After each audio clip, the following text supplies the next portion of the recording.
kembali dengan Pak Cahyo. Ya, pada hari ini kita akan belajar muatan pelajaran pendidikan agama Katolik dan budi pekerti. Ya, materinya tentang apa? Yaitu tentang percakapan Yesus dengan Nikodemus. Nah, siapa tahu itu Nikodemus? Mari kita simak materi pembelajaran pada hari ini, ya.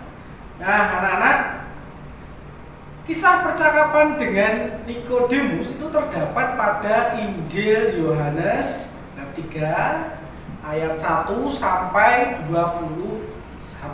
Nah, siapa tuh Nikodemus itu? Anak pernah mendengar Nikodemus? Mungkin masih asing ya dengan anak-anak ya. Ya, Nikodemus itu adalah seorang pemimpin agama Yahudi. Nah, Nikodemus itu memandang Yesus itu sebagai seorang utusan, ya, sebagai seorang yang diutus oleh Allah. Dia terkesan dengan kata-kata Yesus. Jika seseorang mau masuk ke kerajaan Allah, ia harus dilahirkan kembali. Kok bisa ya? Jika seseorang mau masuk ke kerajaan Allah, ia harus dilahirkan kembali. Lah kalau orangnya sudah tua, lalu bagaimana? Harus masuk ke rahimnya ibu lagi? Kan tidak mungkin. Ternyata Yesus itu memiliki makna lain ya dari sebuah kata-kata itu. Ya, Nikodemus lalu penasaran. Lalu ternyata dilahirkan kembali itu artinya apa? Berubah dari kebiasaan yang buruk menjadi kebiasaan yang baik sesuai dengan perintah Tuhan. Ya, itulah ya makna dari dilahirkan kembali, ya. Bukan kok untuk masuk ke rahimnya ibu, tidak, tapi dilahirkan kembali menjadi manusia yang baru, yang utuh, yang lebih damai dan menyingkirkan segala kejahatan, ya. Tindakan kejahatan itu selalu disingkirkan. Itulah manusia baru, hidup dalam damai dan sejahtera. Nah, orang yang dilahirkan kembali menjadi manusia baru itu harus melalui pembaptisan dalam nama Yesus. Ini dalam gereja Katolik, ya. Lalu setelah dilahirkan kembali dan menjadi manusia baru, orang harus melaksanakan ajaran dan perintah dari Tuhan. Kayak awalnya dulu pemalas, sekarang menjadi rajin. Awalnya dulu pemarah, sekarang menjadi ramah. Ya, kurang lebih seperti itu. Ya, menjadi manusia yang baru. Nah, zaman dulu ya, ini sebelum menjadi manusia yang baru, manusia itu lebih menyukai kegelapan karena manusia itu selalu tergoda untuk berbuat jahat. Ya, untuk berbuat jahat. Kadang ada setan ya membisiki kanan dan kiri. Nah, mana ini? Nah, maka kita harus memilih bisikan-bisikan yang baik, bisikan yang berasal dari Tuhan. Nah, manusia yang menyukai terang itu adalah manusia yang melakukan perbuatan yang benar atas nama Tuhan. Ya, contoh perbuatannya nanti akan kita bahas. Ya, barang siapa melakukan yang benar, ia suka datang kepada terang. Yang dimaksud terang ini adalah kebaikan.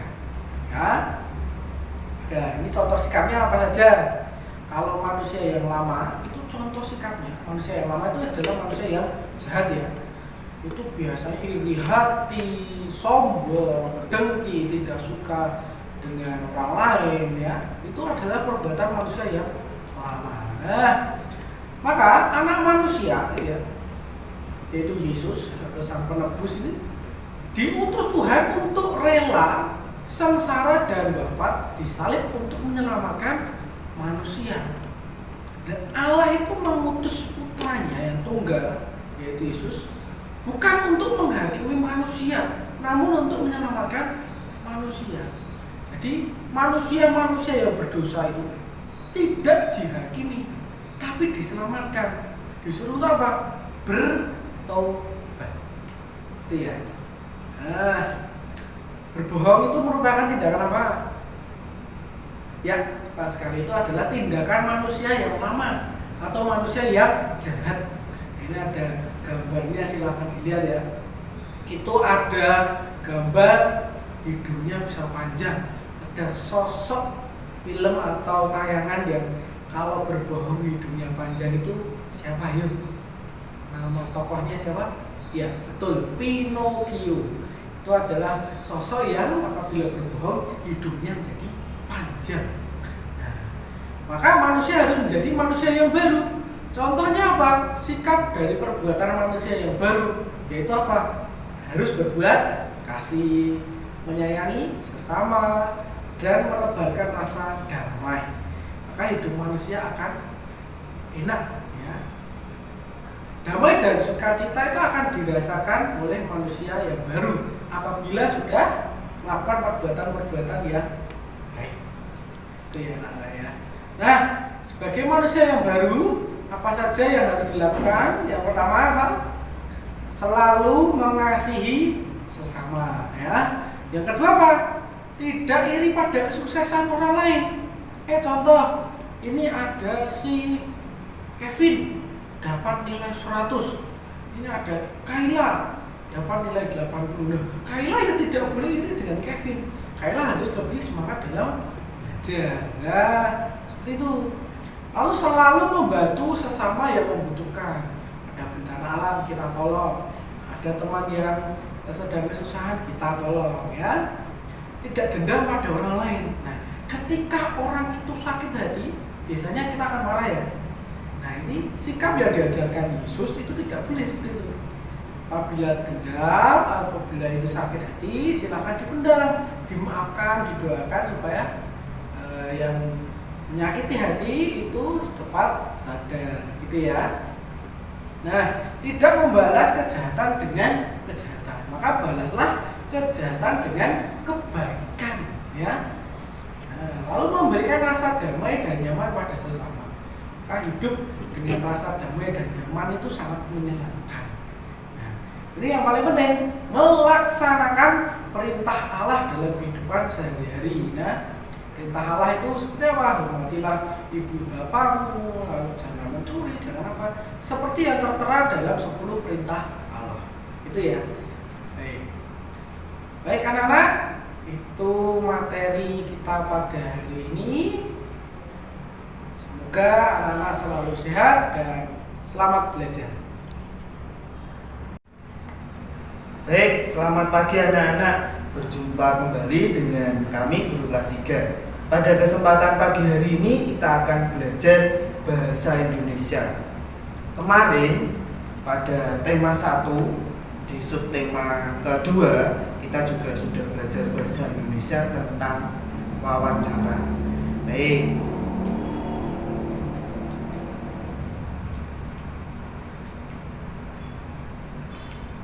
Menurut anak-anak, wawancara itu apa toh?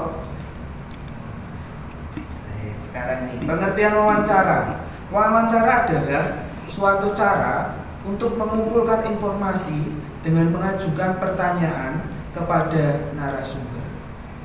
Biasanya wawancara ini dilakukan untuk mengumpulkan informasi.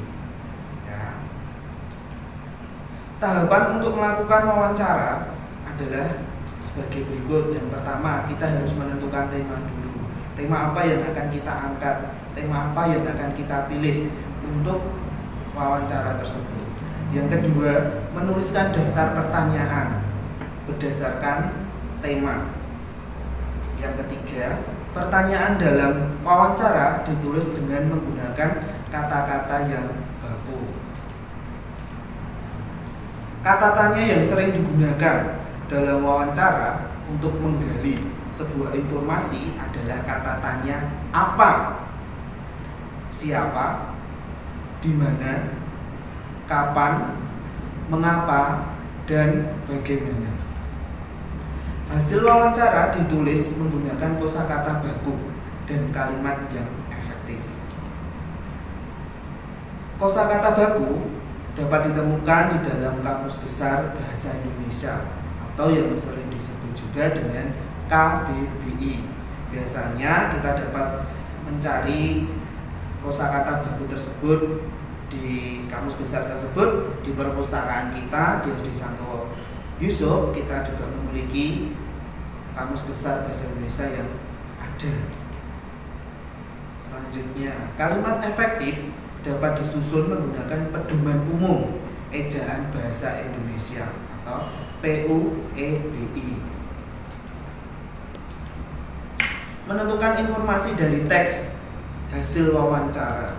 Yang pertama, wawancara itu dilakukan berdasarkan teks atau berdasarkan tema yang sudah ditentukan.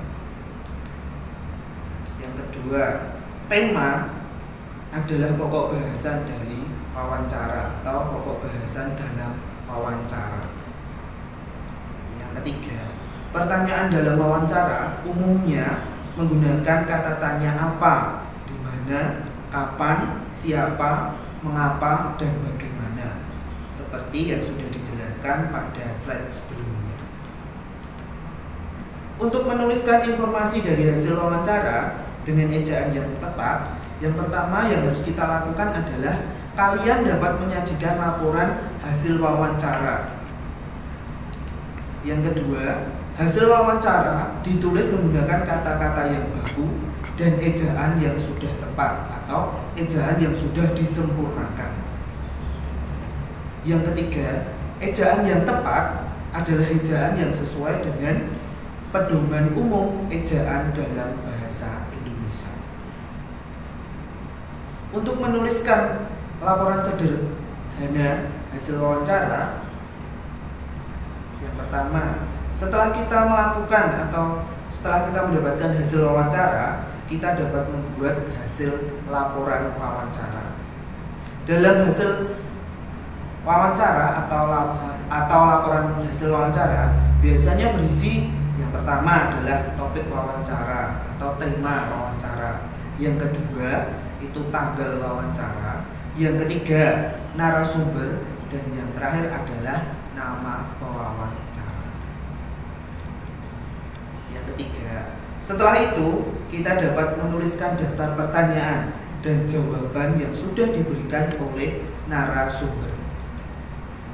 Keempat, laporan hasil wawancara harus ditulis dengan menggunakan kata-kata baku dan ejaan yang sudah disesuaikan. Baik, anak-anak, penjelasan pada pagi hari ini cukup sekian. Anak-anak nanti bisa mengerjakan soal-soal latihan melalui Google Form. Di situ ada contoh-contoh hasil wawancara yang sudah disatukan menjadi satu untuk menjadi sebuah soal. Cukup sekian, terima kasih, Tuhan memberkati.